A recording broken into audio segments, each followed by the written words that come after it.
កុមារីតូចម្នាក់បានលបរកឃើញដោយចៃដន្យថាមានរបស់ល្អម្យ៉ាងកំពុងតែលាក់ខ្លួននៅក្នុងប្រអប់ឈើមួយដែលនៅពីមុខនាងនាងក៏បានប្រញាប់រត់ទៅទាញដៃឪពុករបស់នាងមកដើម្បីបង្ខំឲ្យគាត់ទិញវាភ្លាមនៅពេលដែលមេការឃ្លាំងបានឬបែបនេះគេមានការសប្បាយចិត្តជាខ្លាំងព្រោះប្រអប់ឈើទាំងនេះគ្រាន់តែជាកំទេចកំទីឥតប្រយោជន៍ដែលគេរើសបានមកពីកំពង់ផែតែប៉ុណ្ណោះ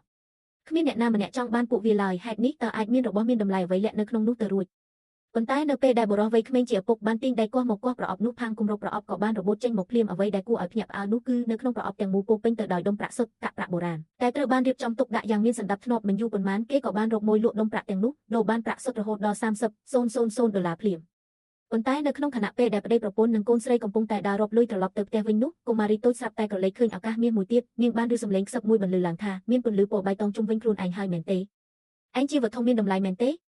េខ្ញុំគឺជាវត្ថុមានតម្លៃតាំងពីសម័យចុងរាជវង្សឆេង King Dynasty ម្លេះខ្ញុំមានតម្លៃខ្លាំងណាស់ខ្ញុំគ្រាន់តែរងចាំមនុស្សដែលស្គាល់តម្លៃពិតមកដេញថ្លៃយកខ្ញុំតែប៉ុណ្ណោះកុមារីតូចបានទាញដៃឪពុករបស់នាងរឹងរូសបង្ខំឲ្យគាត់ទិញដុំថ្មទឹកខ្មៅក្តាររដោះទឹកខ្មៅបុរាណដែលពោពេញទៅដោយធូលីដេមួយដុំនោះឲ្យខាងតែបានចំពេលនោះដែរមានអតិថិជនម្នាក់ទៀតដែលនៅក្បែរនោះក៏បានចាប់ចិត្តស្រឡាញ់ដុំថ្មទឹកខ្មៅនោះដែរគេបានដើរចូលមករួចខំប្រឹងដំឡើងថ្លៃដើម្បីដណ្ដើមយកវាទៅអ្វីដែលនឹកស្មានមិនដល់នោះគឺកុមារីតូចបានហើបមាត់ទាមទារតម្លៃ200យ៉នធ្វើឲ្យមនុស្សម្នាជុំវិញខ្លួនក្រវីក្បាលគ្រប់គ្នាព្រោះគិតថាក្មេងស្រីម្នាក់នេះនិយាយលេងសើចហួសហេតុពេកហើយបុរសវ័យក្មេងជាឪពុកក៏មិនសូវជាច្បាស់ក្នុងចិត្តដែរគាត់គិតថាកូនស្រីរបស់ខ្លួនគ្រាន់តែរករឿងឡាំប៉ាប៉ុណ្ណោះប៉ុន្តែដោយសារតែទើបតែចំណេញបានលុយ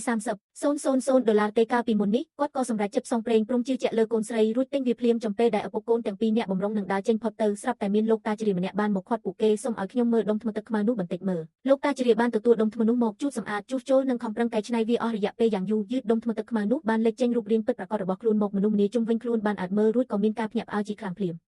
នេះមិនមែនជាដុំថ្មទឹកខ្មៅធម្មតាតតែសោះវាគឺជាវត្ថុដែលត្រូវបានចម្លាក់ចេញពីដុំត្បូងភិរុន Fine Jade ដ៏មានតម្លៃបំផុតតាមពាក្យចាមអារ៉ាមដុំថ្មទឹកខ្មៅត្បូងភិរុនមួយនេះគឺជាកេរមរតកដ៏មានតម្លៃមហាសាលប្រចាំត្រកូលអភិជនកាលពីមុនលោកតាជ្រាបានលងស្រឡាញ់វាដំបងភ្លាមរួចក៏បានដកប្រាក់ចំនួន$500,000ភ្លាមដើម្បីទិញដុំថ្មទឹកខ្មៅនោះពីបុរសវ័យក្មេងប៉ុន្តែចំពេលនោះដែរថៅកែហាងលក់វត្ថុបុរាណស្រាប់តែរត់ស្លន់ស្លោចេញមករួចមកខាត់ការដោះដូរនេះភ្លាមគេបានបង្ខំចិត្តសងប្រាក់ទៅឲ្យលោកវិញរួចចង់រឹបអូសយកដុំថ្មទឹកខ្មៅនោះទុកខ្លួនឯងវិញច្បាប់នៅក្នុងវិធីលក់វត្ថុបុរាណ Antique Street គឺសាមញ្ញណាស់លុយនិងទំនិញត្រូវដូរដាច់ក្នុងពេលតែមួយតាំងពីដើមមកតើមានច្បាប់ឯណាដែលលក់របស់ចេញហើយអាចទាមទារយកមកវិញបាននោះលោកតាជ្រាបានសួរទៅថៅកែហាងថាឯងគឺលោក Tom មកពីសាលវាតម្លៃវត្ថុមានតម្លៃ Treasure Appraisal Hall មែនទេត្រឹមតែប៉ុណ្ណឹងទើបថៅកែហាងស្គាល់ច្បាស់ថាលោកតាជ្រាដែលមានរោគពីសាមញ្ញម្នាក់នេះតាមពិតទៅគឺជាក្រុមហអភិជនដ៏ល្បីល្បាញបំផុតនៅក្នុងពិភពវត្ថុបុរាណថៅកែហាងភ័យរន្ធត់រហូតដល់ហូរញើសជើងជប់ភ្លាមនៅនឹងកន្លែងគេមិនហ៊ានលេងល្បិចក៏អ្វីទៀតឡើយរួចមានតែបង្ខំចិត្តប្រគល់ដុំថ្មទឹកខ្មៅនោះត្រឡប់ទៅឲ្យបុរសវ័យក្មេងវិញដោយក្តីគោរពបំផុតលោកតាបានសួរក្មេងស្រីតូចថាតើចៅស្រីស្ម័គ្រចិត្តលក់វាឲ្យលោកតាបែបនេះទេកុមារីតូចឆ្លើយថាចាស់លោកតាម្នាក់នេះគាត់ស្គាល់តម្លៃពិតប្រាកដណាស់ Lucy ខ្ញុំចង់ទៅជាមួយគាត់ខ្ញុំស្ម័គ្រចិត្តលក់ដុំថ្មទឹកខ្មៅនេះឲ្យគាត់គ្រាន់តែមួយប៉ព្រិចភ្នែកបុរសវ័យក្មេងជាឪពុកអាចលក់វត្ថុនោះបន្តរួចរកប្រាក់ចំណេញបានរហូតដល់$500,000យ៉ាងងាយស្រួលបំផុតរឿងពិតគឺកុមារីតូចម្នាក់នេះអាចមើលឃ្លីវត្ថុមានតម្លៃបានភ្លាមមិនមែនដោយសារតែសំណាងល្អនោះទេប៉ុន្តែដោយសារតែនាងមានដួងព្រលឹងទឹកពិសេសតាំងពីកំណើតម្លេះនាងអាចស្ដាប់ឬសំឡេងរបស់វត្ថុបុរាណនិយាយបានយ៉ាងច្បាស់ថ្ងៃនេះជាថ្ងៃបោះចោលរូបភាពជាតិបោះផ្កាក្រហមតូច3ទងចេញទៅ1ទងបោះចោលគ្រោះមហន្តរាយ1ទងបោះចោលការឈឺចាប់និង1ទងទៀតបោះចោលរាល់ក្តីកង្វល់ទាំងឡាយនៅថ្ងៃបន្ទាប់បុរសវ័យក្មេងបាននាំកូនស្រីរបស់ខ្លួនទៅកាន់ហាងលក់ប្រដាប់ក្មេងលេងមួយកន្លែងព្រោះគិតចង់ទិញកាដូកំដរចិត្តនិងលើកទឹកចិត្តនាងឲ្យបានល្អប៉ុន្តែនៅខណៈពេលដែលពួកគេបានឈានជើងចូលទៅក្នុងហាងភ្លាមខ្សែភ្នែករបស់កុមារីតូចត្រូវបានទាក់ទាញដោយផ្ទាំងរូបគំនូរបុរាណមួយសន្លឹកដែលព្យួរនៅលើជញ្ជាំងនាងបានទូចនិយាយថាវាគឺជាវត្ថុមានតម្លៃមហាសាលរួចខំប្រឹងអង្រករពុករបស់នាងឲ្យទិញវាដាច់ខាតថៅកែហាងប្រដាប់មេងលេងមិនបានយកចិត្តទុកដាក់នឹងផ្ទាំងរូបគំនូរនោះឡើយវាគ្រាន់តែជាកំទេចកំទីដែលពោពេញទៅដោយធូលីដីដែលបន្សល់ទុកតាំងពីម្ចាស់ហាងមុនមកម្លេះហេតុនេះគេក៏បានលក់វាឲ្យក្នុងតម្លៃថោកត្រឹមតែ$2,000យ៉នប៉ុណ្ណោះបន្ទាប់ពីទទួលបានផ្ទាំងរូបគំនូរនោះហើយឪពុកកូនទាំងពីរនាក់បានធ្វើដំណើរត្រង់សម្ដៅទៅកាន់ហាងរបស់ក្រុមហអភិជន Tom Master Tom ភ្លាមនៅពេលដំបូងឡើយពួកគេបានឃើញថាផ្ទាំងរូបគំនូរនោះមើលទៅហាក់ដូចជាស្លេកស្លាំងគ្មានព្រលឹងវិញ្ញាណសោះដែលវាច្បាស់ណាស់ថាជាផ្ទាំងរូបភាពដែលត្រូវបានបោះពុម្ពដោយម៉ាស៊ីនរោងចក្រ Machine Printed Copy ប៉ុន្តែចំពេលដែលលោកបំរុងនឹងហើបមាត់និយាយនោះក្រុមហអភិជន Tom ស្រាប់តែជួនចិញ្ចាំភ្លាមចាំបន្តិច